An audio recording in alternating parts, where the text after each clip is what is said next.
सभी को मेरा नमस्कार। मैं डॉक्टर बालकेश्वर, एसोसिएट प्रोफेसर इतिहास, काशी नरेश राजकीय स्नातकोत्तर महाविद्यालय ज्ञानपुर भदोही। आज मैं एमए द्वितीय वर्ष चतुर्थ सेमेस्टर के छात्र छात्राओं को स्वराज पार्टी के संबंध में बताना चाहता हूं।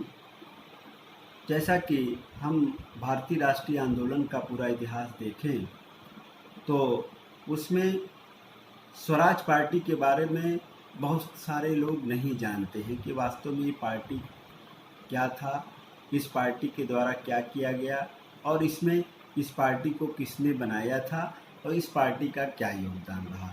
तो आज मैं स्वराज पार्टी या स्वराज्य दल के संदर्भ में आप लोगों को बताना चाहता हूं। आप देखें तो मैंने अभी पिछले कक्षा में मैंने ये बताया था कि असहयोग आंदोलन, जो कि पहला गांधी का मास मूवमेंट था, बहुत बड़ा आंदोलन था, पूरा जनमानस उसमें सम्मिलित था और इसमें सत्य अहिंसा सत्याग्रह का गांधी ने प्रयोग किया था। और उसी सत्य अहिंसा सत्याग्रह के प्रयोग के तहत चौरी चौरा कांड हुआ। चौरी चौरा कांड में 22 पुलिसकर्मियों को जिंदा जला देने के कारण से महात्मा गांधी ने असहयोग आंदोलन को वापस ले लिया था। ऐसी स्थिति में कांग्रेस के जो बहुत सारे नेता थे, उसमें उदारवादी थे, गर्मपंथी भी थे, सभी लोगों में गहरा क्षोभ पैदा हुआ और उनको लगा कि वास्तव में जिस समय आंदोलन अपने चरमोत्कर्ष पर था, देश में आज़ादी या स्वशासन या सुराज स्थापित हो सकता था, ऐसी स्थिति में गांधी जी को आंदोलन को वापस नहीं करना चाहिए था।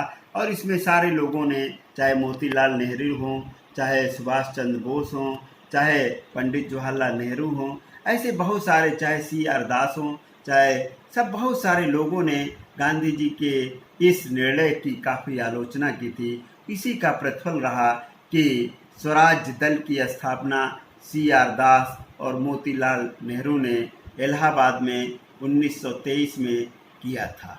तो इस संबंध में मैं पहले आपको इसके बैकग्राउंड के बारे में, पृष्ठभूमि के बारे में बता देना चाहता हूं कि आखिर में इसकी प्रेरणा क्यों मिली और क्यों ये लोग जो है क्यों ये लोग जो है स्वराज दल के माध्यम से भारत में स्वशासन स्थापित करना चाहते थे और इनका उद्देश्य क्या था, इनकी कार्यप्रणाली क्या थी और इस प्रकार से जो है देश के राष्ट्रीय आंदोलन में इनका क्या योगदान है, इस संबंध में आप सबको मैं बताना चाहता हूं। तो हम देखें तो स्वराज्य दल, आप इसमें देख रहे होंगे कि स्वराज्य दल के बारे में मैं बताना चाह रहा हूं।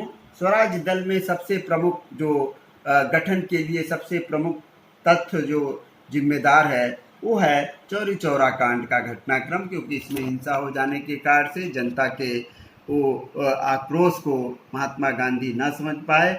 इसके कारण से जो है इन लोगों को लगा कि नहीं, इस जन आंदोलन को आगे बढ़ाना है, क्योंकि गांधी जी को कारावास हो गया था। आप सभी लोग जानते हैं कि मार्च 1922 को गांधी जी को 6 वर्ष का सजा हो गया था और 6 वर्ष की सजा होने के तहत जो है गांधी जी का माना कि स्वास्थ्य खराब हो गया जेल में, जिसके कारण से 2 वर्ष में ही रिहा कर दिए गए। लेकिन कुल मिलाकर के गांधी जी की जो कमी राष्ट्रीय आंदोलन में लोगों को महसूस हुई, उस कमी को पूरा करने का काम जो है स्वराज दल ने किया था, स्वराज पार्टी ने किया था। तो ये चौरी चौरा घटनाक्रम जो है ये प्रमुख फैक्टर के रूप में है। इसके अलावा मैंने बताया गांधी जी का जेल जाना एक बहुत बड़ा कारण था, जिसके कारण से इस दल की स्थापना हुई। 1919 का अधिनियम जो था, 1919 के अधिनियम के तहत द्वैध शासन की व्यवस्था लागू हुई थी। केंद्रीय और प्रांतीय विषयों का बंटवारा उसमें हुआ था और उसमें कांग्रेस में 2 खेमे स्थापित हो चुके थे, एक परिवर्तनवादी, एक जो है परिवर्तन नहीं चाहते थे। तो इस प्रकार से जो परिवर्तनवादी खेमा था उसमें CR दास और मोतीलाल नेहरू का मुख्य रूप से नाम आता है। तो उसके बारे में मैंने बताया कि ये सुधार अधिनियम में परिवर्तन लाना चाहते थे। इस कारण से भी जो है स्वराज दल की स्थापना की ओर उन लोगों ने ध्यान दिया। साथ ही साथ देखें तो 1922 से अगर देखा जाए तो 1930 का जो घटनाक्रम है, इस दौरान जो है भारतवर्ष में क्योंकि हिंदू मुस्लिम एकता जिसकी शुरुआत खिलाफत मूवमेंट से शुरू हुई थी, और खिलाफत मूवमेंट में गांधी जी ने, मुसलमानों ने बढ़ चढ़ करके भाग लिया था और सबके मन में इच्छा थी कि भारत में स्वशासन स्वराज स्थापित हो। इसी दिशा में लोग कार्य कर रहे थे। तो इसलिए सांप्रदायिकता का उसके बाद के चरणों में विकास होता है, और उसमें देखें तो सांप्रदायिकता के विकास के तहत जैसे कि स्वामी श्रद्धानंद द्वारा जो है शुद्धि आंदोलन की शुरुआत करना। शुद्धि आंदोलन किसका शुद्धि? यानी मुसलमानों का शुद्ध करके हिंदू धर्म में प्रवेश करना। 1923 में इसको शुरू किया था, तो उसको लेकर के मुसलमानों में क्षोभ शुरू हुआ। इसके अलावा इसी दौरान जो है राष्ट्रीय स्वयंसेवक संघ की स्थापना 1925 में एडगेवार के द्वारा होती है। साथ ही साथ अभी जो है कोरोना की जो लड़ाई चल रही है, उसमें कोरोना की लड़ाई में तबलीगी जमात की भूमिका आप सभी लोग जान रहे हैं। तो तबलीगी जमात जैसा धार्मिक संगठन भी सांप्रदायिकता को बढ़ाने में उस समय सहयोग दे रहा था। तंजीम नामक संगठन भी मुसलमानों को में सांप्रदायिकता का जहर घोल रहा था। इस प्रकार से हिंदू मुस्लिम में जो आपसी वैमनस्य था वो बढ़ता जा रहा था।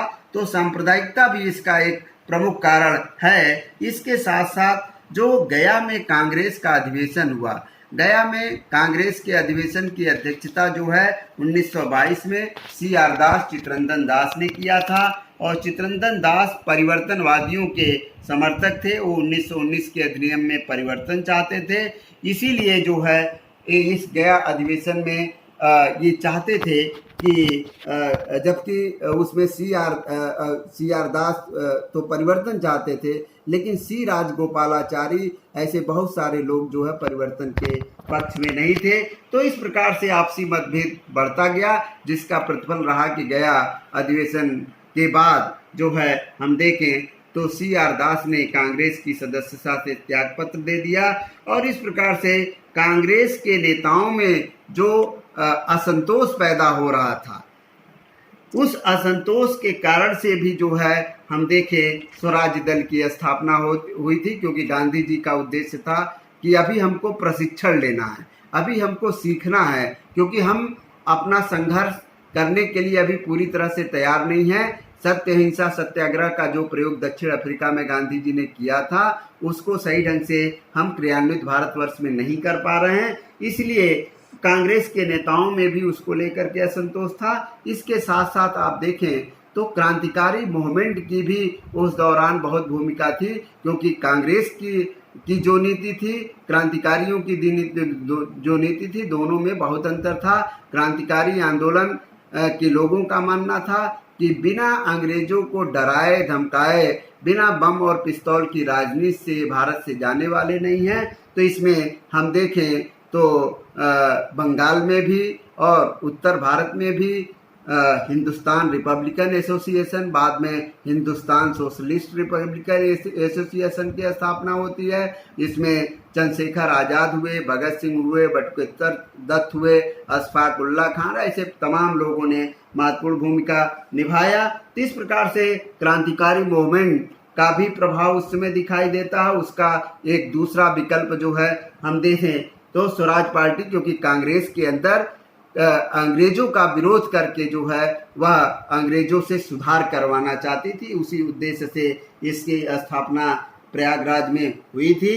और 1923 का जो दिल्ली अधिवेशन हुआ था, जिसकी अध्यक्षता, यह एक प्रकार का विशेष अधिवेशन था जिसकी अध्यक्षता अबुल कलाम आज़ाद ने की थी, वह स्वराजवादियों का एक प्रकार से समर्थन करते हैं। इसके अलावा बेलगांव अधिवेशन जो 1924 में हुआ था, उस अधिवेशन के तहत भी गांधी और दास में एक प्रकार का पैक्ट होता है, एक समझौता होता है कि कांग्रेस के अंदर रह करके स्वराजवादी लोग जो है अपनी लड़ाई लड़ सकते हैं। उसके तहत गांधी जी ने कहा था कि गांधी के अनुयायी लोग खादी आंदोलन को शुरू करेंगे। उसमें रचनात्मक कार्य, खादी, चरखा और अछूतोद्वार, बहुत सारे कार्यक्रम थे, उसके माध्यम से सुधार आंदोलन को करेंगे। जबकि स्वराज पार्टी के लोगों का अभियान था राजनीतिक उद्देश्यों को प्राप्ति करना। इन सब के उद्देश्यों को लेकर के कांग्रेस के अंदर रह करके एक प्रकार से कांग्रेस और स्वराज पार्टी में एक प्रकार का गठबंधन हो जाता है, एक प्रकार का समझौता हो जाता है। 1924 के बेलगाम अधिवेशन से उसकी मान्यता मिल जाती है और इसी उद्देश्य से आगे बढ़ाते हुए मोतीलाल नेहरू ने कहा है, पहले तो उद्देश्य इसका क्या है इसको समझे। स्वराज दिलाना, यानी स्वराज पार्टी का उद्देश्य क्या है, स्वराज दिलाना। यह कार्य विधान सभाओं में, जिसको उस समय काउंसिल बोला जाता था, प्रवेश के बिना संभव नहीं है। यानी स्वराज हमको तभी मिल सकेगा जब हम विधानसभाओं में महत्वपूर्ण भूमिका निभाएंगे, तभी हम वहाँ पर विरोध करेंगे, तभी हम स्वराज की स्थापना कर पाएंगे। और दूसरा, गांधी जी के सत्याग्रह का समर्थन करना, ये प्रमुख उद्देश्य थे। यानी गांधी जी के विरोधी भी नहीं थे, लेकिन गांधी जी के सत्याग्रह का समर्थन के ये लोग पक्ष में थे, हिंसा के समर्थक नहीं थे, जैसा कि क्रांतिकारियों का था।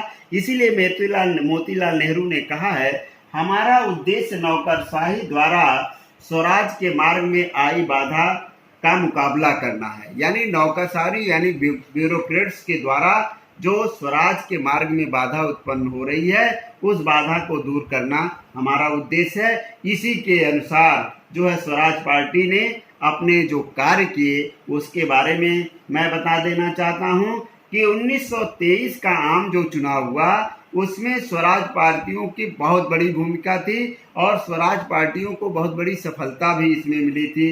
केंद्रीय विधानमंडल, मध्य प्रांत और बंगाल में स्पष्ट बहुमत मिला था। केंद्रीय विधानमंडल यानी सेंट्रल में, इसके अलावा बंगाल में, मध्य प्रांत में पूर्ण बहुमत इनको मिला था। अन्य राज्यों में भी विरोधी पार्टी के रूप में उभर करके सामने आए थे। तो इस प्रकार से इनकी स्थिति, स्वराज पार्टी की स्थिति जो है कांग्रेस से उस समय 1923 के चुनाव में बेहतर थी। केंद्रीय विधानमंडल एवं मध्य प्रांत में हम देखें तो केंद्रीय विधानमंडल में मोतीलाल नेहरू को नेतृत्व करने का अवसर मिला, बंगाल में CR दास को नेतृत्व करने का अवसर मिला स्वराज पार्टी को, और मध्य प्रांत में SB तांबे को इस आंदोलन को नेतृत्व करने का अवसर मिला।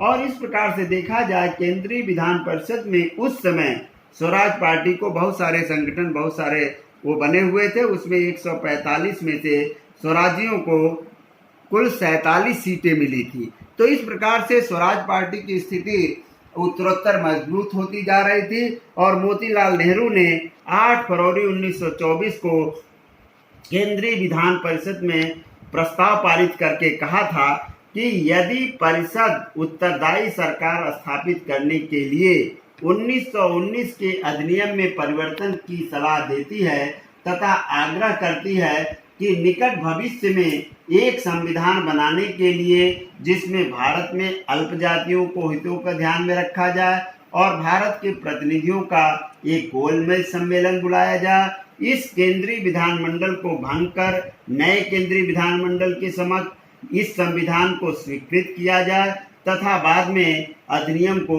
इंग्लैंड की संसद के समक्ष रखा जाए। तो ये बात उन्होंने कहा था कि मोतीलाल नेहरू केंद्रीय विधानमंडल में कहा था संविधान की बात। आप सभी लोग जानते होंगे कि साइमन कमीशन इसी उद्देश्य की पूर्ति के लिए आया था और उसके अगेंस्ट में मोतीलाल नेहरू ने नेहरू रिपोर्ट को सौंपा था।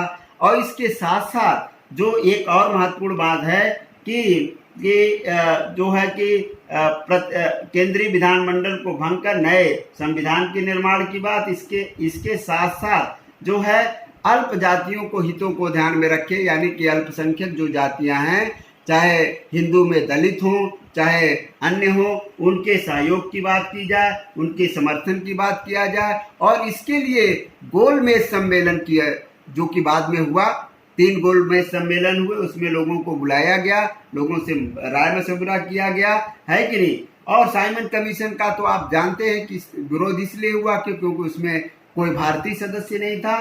तो मोतीलाल नेहरू ने जो केंद्रीय विधानमंडल में अपना प्रस्ताव स्वराज पार्टी के माध्यम से सौंपा था, उसका आगे आने वाले दिनों में राजनीति पर गहरा प्रभाव पड़ा।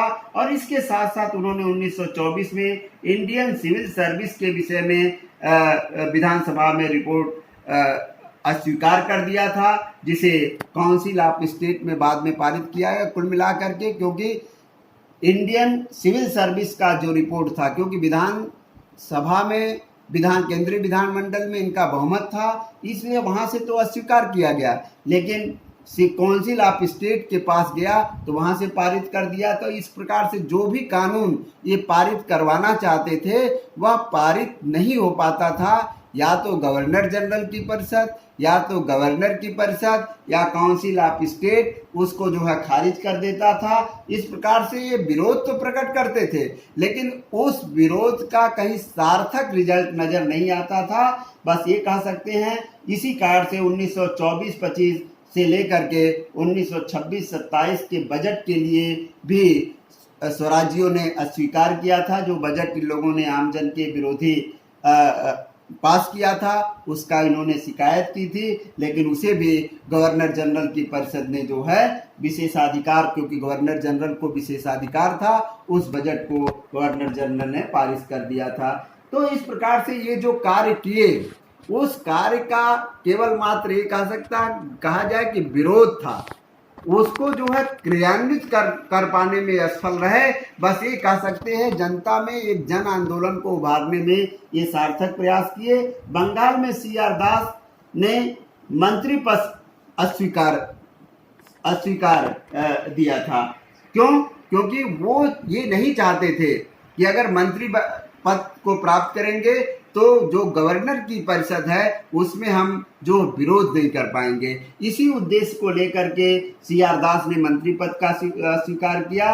और इस संबंध में हम देखें तो इतिहासकार ताराचंद का मानना है इस स्वराज पार्टी के आंदोलन के संदर्भ में, वो कहते हैं कि जिन काउंसिल में स्वराज दल का बहुमत था वहां इस दल के ने साबित कर दिया कि अंदर से कैसे विरोध किया जा सकता है, यानी अंदर रह करके ब्रिटिश सरकार का कैसे विरोध किया जा सकता है, इसको किसने साबित किया? स्वराज पार्टी ने साबित किया। ऐसा इतिहासकार ताराचंद का मानना है। इसके साथ साथ स्वराज दल ने विरोध का प्रतिफल ये रहा कि 1924 में गृह सदस्य अलेक्जेंडर मोडिमैन की अध्यक्षता में 1919 के सुधारों के लिए की जांच के लिए कमेटी बनी थी, और उस कमेटी का सदस्य जो है मोतीलाल नेहरू को भी बनाया गया था, लेकिन मोतीलाल नेहरू विरोधी स्वभाव के थे, विरोध करने वाले थे, इसलिए उन्होंने उस कमेटी के सदस्य के रूप में कार्य नहीं किया, उसका विरोध किया।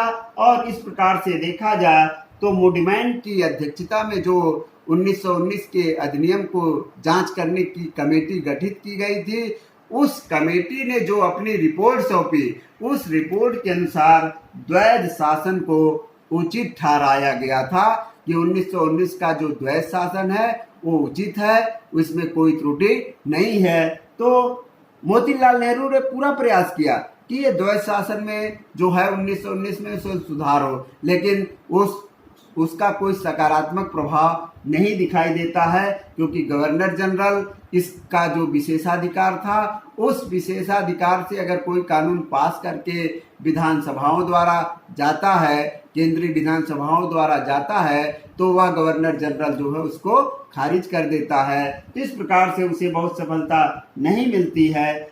इसको हम देखें तो इस प्रकार से स्वराज दल में जो महत्वपूर्ण भूमिका CR दास, मोतीलाल नेहरू ने निभाया, और जिस प्रकार से 1923 से लेकर के 1926 तक स्वराज दल की भूमिका रही, जो गांधी जी की रिक्त को पूरा करने का काम किया, जो गांधी मूवमेंट चलाया जा रहा था 1922 तक, उस कमी को पूरा करने का काम किया। तो उसमें 1925 में CR दास की मृत्यु हो जाती है, और CR दास की मृत्यु हो जाने के कारण से मुख्य जो नेतृत्व करता रहते हैं फिर मोतीलाल नेहरू होते हैं। मोतीलाल नेहरू ने प्रत्येक बार जो है कांग्रेस के अंदर रह करके सुधार करने के बात करते हैं, और विरोधियों को कांग्रेस के उदारवादी दल से मुक्त करने की बात करते हैं, लेकिन लोगों के मन में सत्ता लोलुपता आ जाती है, लोभ आ जाता है, लालच आ जाता है, जिसका प्रतिफल रहा कि SB तांबे ने बाद में हम देखें जो कि मध्य प्रांत के स्वराज पार्टी के प्रमुख नेता थे, वह मंत्री पद स्वीकार कर लेते हैं। बीजी पटेल का नाम आता है जो केंद्रीय काउंसिल में अध्यक्ष बनाए जाते हैं। बीजी पटेल पर यहाँ पर विट्ठल भाई पटेल का नाम आता है। विट्ठल भाई पटेल को केंद्रीय विधान मंडल का अध्यक्ष बनाया जाता है, तो वो भी सत्ता की ओर उन्मुख होते हैं। इसके अलावा जितने भी सहयोगी हैं, स्वयं पंडित मदन मोहन मालवीय भी जो है उनका मानना था कि काउंसिल में रह करके काउंसिल का विरोध करना कहीं से न्याय संगत नहीं है। जब कानून जो है गवर्नर जनरल द्वारा पारित ही कर दिया जा रहा है, तो ऐसे विरोध का क्या मतलब है। तो मदन मोहन मालवीय भी यही मानते थे कि मोतीलाल नेहरू जो कर रहे हैं वो उसका कोई सकारात्मक प्रभाव नहीं पड़ रहा है। इस प्रकार से देखा जाए तो 1926 का जो आम चुनाव हुआ, उस आम चुनाव में स्वराज पार्टी को भयंकर हार का सामना करना पड़ा। केवल मद्रास को छोड़ करके पूरे भारतवर्ष में स्वराज पार्टी की हार हुई। और ऐसी स्थिति में स्वराज दल जो एक प्रकार का होना चाहिए जन साधारण का, आम जन के नेतृत्व को देने में सफल नहीं रहा। A.R. देसाई जो इतिहासकार हैं, उन्होंने लिखा है social background of Indian nationalism नामक पुस्तक में लिखा है कि स्वराज दल जनसाधारण का समर्थन नहीं प्राप्त कर सका, उसे खो दिया, क्योंकि पूंजीपति वर्ग के हितों को इसमें ध्यान रखा गया था, जनसाधारण के हितों को ध्यान में नहीं रखा गया था। इसके कारण से वह जनसाधारण का समर्थन खो दिया था, जिसके कारण से हम देखें तो स्वराज पार्टी के आगे आने वाले आम चुनावों में भयंकर हार होती है। अन्य विद्वानों का भी मानना है, बहुत सारे विद्वान इसमें मानते हैं कि विरोध करने के लिए विरोध करना कोई नीति नहीं और न ही यह व्यवहारिक है। इस प्रकार से हम देखें तो इसकी जो कुछ प्रमुख उपलब्धियां थी, उसमें हम कह सकते हैं कि स्वराज दल के जो राष्ट्रीय आंदोलन में महात्मा गांधी की रिक्ति दिखाई देती है, क्योंकि महात्मा गांधी अपना ध्यान किधर आकर्षित करते हैं, रचनात्मक